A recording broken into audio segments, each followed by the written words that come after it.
the topic of accountability. So welcome to today's live where I am talking with you all about, do you have an accountability crew? And by the time we get to the end of this training or this live, you'll understand what I mean by crew. So I am not 100% sure on how to see attendees. So I'm gonna open my phone here for just a minute. And those of you that are on live, hey, I see Lewis. Okay, Lewis is here. Awesome. So if you're here live, if you'll just drop a quick comment, I would love to see who's here, who is joining me. And if you have questions while I present today, I would love to answer those. So I will keep an eye on the chat here and answer any questions that you have. All right, so let's get down to business. So I want to talk to you about accountability. So I am a business productivity coach, and I could just as easily tell you that I'm an accountability coach for business owners, because accountability is such a critical piece of the work that I do with clients. And it's really one of the secret weapons of becoming a peak performer. So I want to talk to you today about why accountability is so important, and then how you can incorporate it into your life, into your business. And really it is as impactful professionally as it is personally. So anything that I'm talking to you about today, if it doesn't completely land for you in your professional world, think about how it lands for you in your personal life. So here's what we know. And a lot of what I'm going to talk to you about today comes from an expert by the name of Peter Shallard. I believe he's from somewhere in England, and he owns a company called Commit Action. And he has done research. He used to be called the Shrink for Entrepreneurs. That was his first business. And he has completed a ton of research on the power of accountability and the power of coaching for entrepreneurs specifically. In addition to him, James Clear is another author that I follow who studies behavior and habits. And so those are kind of the two experts that I look to when I am studying and researching on the topic of habit change, behaviors of a professional, and accountability. So here's what we know. Only 1 to 5% of entrepreneurs are actually happy with the progress that they're making in their business. So why is that? Well, here are the two areas that those entrepreneurs, and raise your hand or give me a comment if you agree, if you can connect to this. The top two reasons that entrepreneurs, that the remaining 95 to 99% of entrepreneurs are not happy is the challenge of execution and procrastination. So not executing in the way that they want to execute, and procrastinating, which can look very different in folks. I'm going to talk a little bit about what procrastination actually is. But those are the top two reasons that entrepreneurs are not happy with the progress they're making. They either feel like they're not executing in the way they could or should, and that they're getting stuck through procrastination. So let me expand on those a little bit. I'm going to actually start with procrastination. Hey, Tressa. So procrastination, here's what procrastination actually is. I love this definition. Or why it happens. Procrastination happens because it's the result of our brain being unprepared for the abundance of information that is coming in. So if we think about, it's 2022, if we think about the year 1922, or 1822, there was so much less information being input into our brains, right? You had to go buy a newspaper to read any sort of information, or you had to go talk to the neighbors in the village, right, to get information. You had to go find books at the library, and they were on one specific topic. Nowadays, we can sit in our office and we can have multiple apps and news streams turned on. We can have the TV on, we can have the radio on, we have our inbox. I mean, we are constantly bombarded with information. And so procrastination is actually a relatively new behavior for humans, because it used to be when humans were focused on survival, there was no such thing, right? You didn't procrastinate to go find food for yourself and your family. You didn't procrastinate to create shelter so that your body could physically survive. So it's really a problem with our, kind of current technological world. And so our brains just don't know what to do when they are in this state of abundance or overabundance. So 50% of Americans self-label themselves as chronic procrastinators, and entrepreneurs are even a higher percentage. So this overabundance of information and overabundance of decisions to make, right? Every minute you get to decide as an entrepreneur or as a business owner, what am I going to do next? Who am I going to call? What task am I going to complete? What email am I going to respond to? Is an overabundance of information and decision making. And so procrastination really is a side effect of this overwhelming abundance. Okay. And what the consequence, the result is that typically we are unable to reach our potential because we can't stay focused. We don't stay on one track, and we're not harnessing all the capabilities that we have, because we have so many things to filter through, so many options for us to make a decision around. And honestly, we get pretty distracted.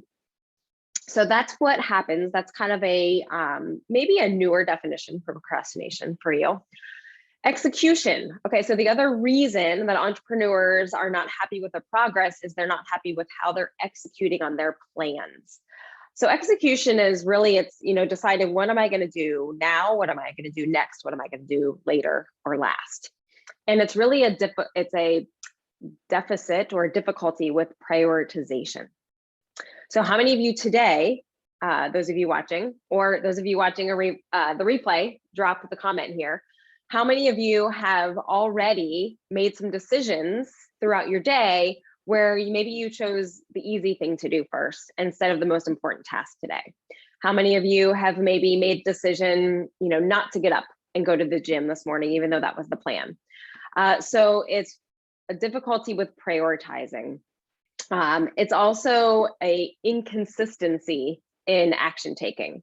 So yesterday, you may have been firing on all cylinders and you may have checked 10 things off of your task list. Today, it might be almost lunchtime and you still haven't really completed any of your most important tasks for the day. So inconsistent action. As business owners and entrepreneurs, execution can often, the challenge with execution can also be deciding when to work in the business and when to work on the business. So you have clients or customers that you need to be serving, but you also have these leadership responsibilities to keep the lights on for the business, right? So that balance of, am I working in the business? Am I working on the business? And what is the right split? Is it 50-50 every day? No. But what can you do? How can you decide? And how can you be executing consistently so that you're happy with the amount of effort you're putting in both of those buckets? So that's kind of my definition of execution. Also, what I want to also say here with execution, as business owners or leaders, what often happens is we focus on the easy tasks instead of the tasks that are actually going to move the needle. We often stay in our comfort zone and don't necessarily try new things. We just kind of keep doing the things that we know work and that we're good at or that are easy for us. And we also can be reactive instead of proactive. So those are all of the different ways that as entrepreneurs, as business leaders, as professionals, we are probably experiencing frustration with not making the progress we desire because we are procrastinating and or we're not executing the way we desire to. Okay, seeing lots of comments here. This is so fun. Jill, I'm so excited that you are here. Jules, yeah, never going to the gym. But yes, you can relate with the idea of taking the easy way out. And that's human. It's okay. That's human nature. But as business owners, leaders, entrepreneurs, we have to overcome that sometimes. So let me now kind of talk about 4 areas that are essential for performing at your peak, reaching your potential, continuing to up level, to make progress, whatever word resonates with you. Okay. Again, these 4 pillars come from some of the studying I've done of Peter Shallard's work. So the 4 pillars are being specific, specificity. I had to practice that word a couple of times, make sure it came out right. Measurement, deadlines, and accountability. Okay, so I'm going to go through each 4. So if you're writing this down, you'll catch them. So very briefly, I'm going to go over the first 3, and then I'm going to dig into accountability. So specificity is how specific are you being when you are creating goals and mapping out projects? How well are you breaking those down into smaller steps, into like next actions, into the time that each task or each phase is going to take? Because when we don't do that, when we look at, I just have to have this 50-slide presentation ready for the conference next month, we stay in overwhelm. That sounds like a really big project to me. And if I don't map out how I'm going to get started and how I'm going to break it down and how many hours each week I'm going to spend on it, I will stay stuck in overwhelm. And because I didn't create enough specificity, I will procrastinate on it, and I probably won't execute soon enough. Okay, so that's one of the first pillars. If you can get good at specificity, you're going to have an advantage. The second component is measurement. So those of you that spend any amount of time with me, you know how much I love tracking progress and metrics, using spreadsheets, using habit trackers. There's a reason, because I see and I know firsthand experience for myself and my clients how important it is to be measuring. You've probably all heard the saying, what gets measured gets done, right? So when we see the progress we're making, think about those like fundraiser maps you see where they start filling in the thermometer and you're trying to like raise enough money to get to the top, right? When you see that it's getting closer to the goal, you start getting creative. How can we get $10 more? Who else can I ask for funding? It's the same idea. When we see the progress we're making by measuring, we continue to have motivation and inspiration, and we dig in and sometimes find our grit. So measuring and monitoring, that's what drives our behaviors and our behavior change. So measurement is extremely important. And here's the other thing. If we're not actually measuring how much progress we're making, I'll go back to that example. I have to create a presentation for a conference, and let's say they're expecting it to be at least 90 minutes and 50 slides. If I'm not measuring by breaking down, I'm going to work on phase 1 this week and it needs to be 20 slides and needs to be on these topics. If I'm not giving myself metrics, then all I'm using to measure is time. And I could spend 40 hours on the first 20 slides. I could spend 4 hours. I could spend 80 hours. But time isn't actually the right measurement to know if I'm making progress, right? If I decide I'm going to spend 4 hours or 80 hours, but I'm still going to get 20 slides done, like the time is not measuring my progress. So that's what we default to though. Gosh, I spent 40 hours on it this week, so that must be good enough. Well, how do you know? How do you know that it's going to get you to the finish line if you don't have other metrics? All right, so specificity and measurement are 2 extremely important components to performing at your potential and making progress. Deadlines is another one. So here's what I hear quite often from clients of mine who are entrepreneurial, who left corporate, who've started their own business. They'll often say, I left because I want more freedom. I don't want ridiculous deadlines. I don't want arbitrary rules. So deadlines often feel very constricting. They feel like constraints. And oftentimes I'll have clients who resist setting their own deadlines because that was part of what they disliked in their previous career or at their previous company. But here's the reality. We think sometimes, okay, total freedom means I don't ever have to do anything I don't want to.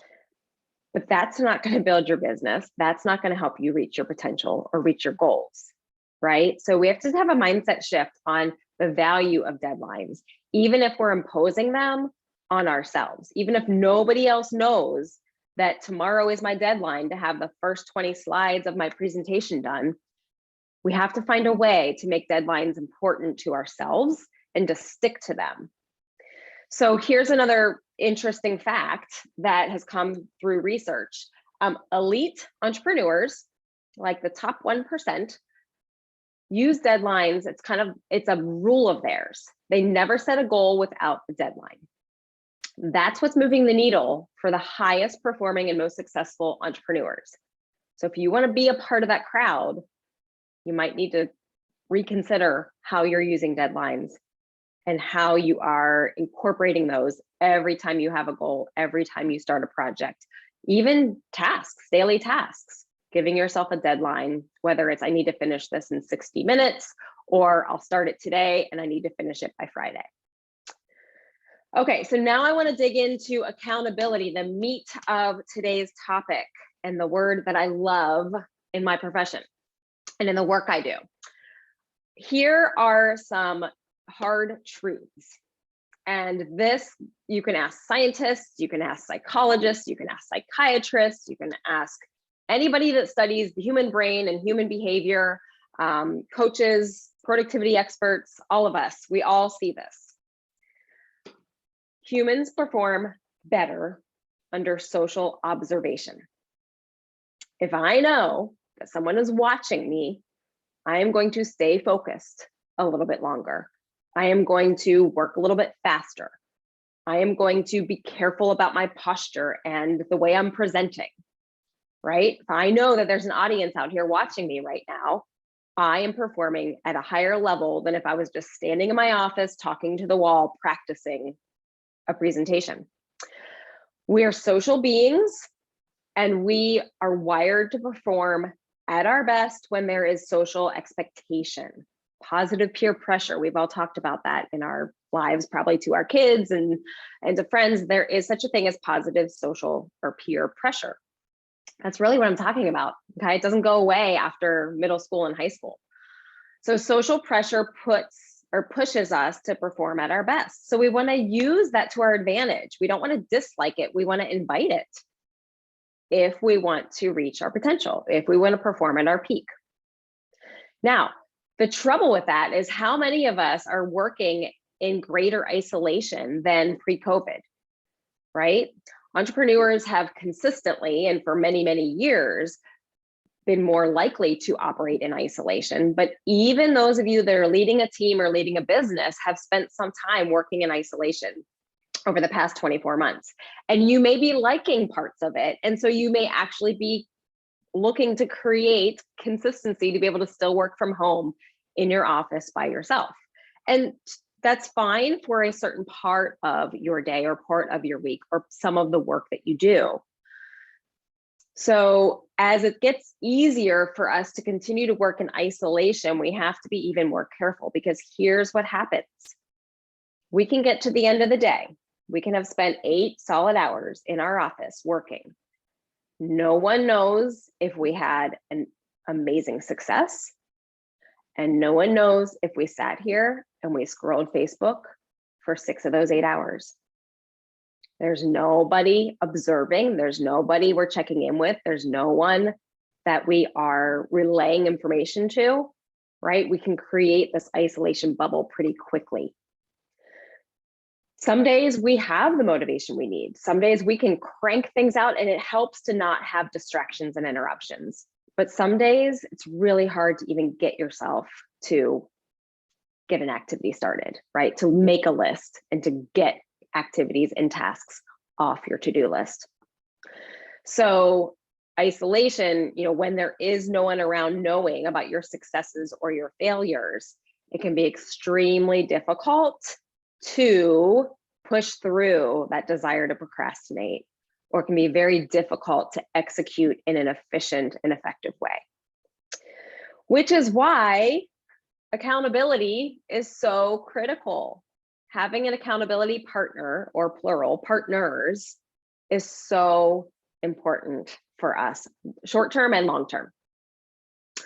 So an accountability partner, however, cannot simply be any friend, any person, okay? My husband works in the house with me. We spend about 80% of our time here in our home offices. He is not an ideal accountability partner for me. because he's my husband. He's not a colleague. He's not a motivator for me particularly. He doesn't necessarily have the same goals as me. So he's not who I would pick for an accountability partner. So here's what you want to look for when you are finding a coach, a partner, a mentor, or a colleague to be your accountability partner. Someone who has an equal commitment to their goals, to their business development or business growth, to their personal development. Someone who probably has experience being an accountability partner. I've been an accountability partner for, gosh, almost 15 years now. And I know the questions to ask. I know how to figure out what type of accountability individuals want. I know how to tap into that internal motivation when I need to with my clients. So someone who has the experience or who's willing to learn how to be a strong accountability partner for you. Also, someone who knows the difference between you operating in your zone and you just going through the motions, right? Someone that can kind of call you out and say, well, I see you've been, I know that you've been working on this presentation for the last 3 days, but are you tapping into your creativity? Are you thinking outside the box? Are you having fun with it? Are you getting inspired, right? So someone that can really identify if you're just going through the motions. The accountability pillar is what makes the other 3 work so well. When we have an accountability partner, they can ensure that we've been specific in our goals. When we have an accountability partner or coach, they can make sure that we're measuring and they can actually look at our metrics. When we have an accountability partner or group, they can actually be the ones who know the deadline and check in on us with our deadline and celebrate with us when we hit a deadline or pick us up off the ground and keep us going even if we miss a deadline. So this is like the pillar that keeps all the other pillars standing upright. All right, questions on accountability. Drop them in the comments here, whether you're on live or you are catching this replay. While you make comments or questions or share how accountability is working for you, or if you can see where it's lacking, I do want to let you know that I am rolling out an accountability group. It's called the Accountability Crew, and crew is an acronym. So that's why I asked, do you have an accountability crew? So the group is about giving you coaching, that comes from me, building relationships with a small group of equally committed, like-minded professionals and entrepreneurs and leaders. It's about executing. So in this group, we set goals and we hold each other accountable to take action on those goals. And the W is for wins, ensuring that you get your wins, that you see your wins, and you celebrate your wins. So this group program is starting April 4th. I can send lots of emails or lots of information to you, and I will actually include a post here on LinkedIn about joining the accountability crew. There's only 6 spots left. I've already filled 4. I just opened it up about 3 days ago. And it's a monthly commitment. You come to the group at the beginning of the month. You document 1 to 3 top goals that you have personally or professionally for the month. I help you write them as SMART goals so that they're specific and measurable and attainable and relevant and time bound. We will have a tracker. So every day or every week, you're putting your metrics in there and I'm keeping an eye on it. And if you're slacking on your metrics, I'll be holding you accountable to that. I'll have a once a month office hours where you can come in and actually commit 60 minutes to working on towards that goal. Or I come in and ask for suggestions, strategies, help if you kind of have come up against some obstacles in reaching those goals or moving towards those goals. And then it's a once a month, it recurs. So then the next month we meet, we celebrate our wins, we set our next goals. So if you're interested in being a part of the accountability crew, I would love to chat with you. Low investment and high value. So I'm offering it right now at only $99 a month for that support and that group and that community. Not sure how long I'm going to keep it at that low rate, but I want to get this off the ground and I want to get the right motivated people in to this community. So 6 spots left. It starts April 4th. I will either close it when I hit 10 or I will close it on April 1st, and we will get started on the 4th. So send me a chat here in LinkedIn or email me if you are interested in being a part of the crew. I would love to work with you. Thank you for joining me for my very first ever LinkedIn Live. It was very fun. It was actually easier than I thought it might be, getting all the parts and pieces working here. And let me know what other topics that you would love for me to go live on. Anything related to business growth, leadership, productivity, time management, communication. Those are all areas that I love talking about, training about, speaking about. And I look forward to seeing you guys back here. And again, make it a great Tuesday and have a productive day. Take care.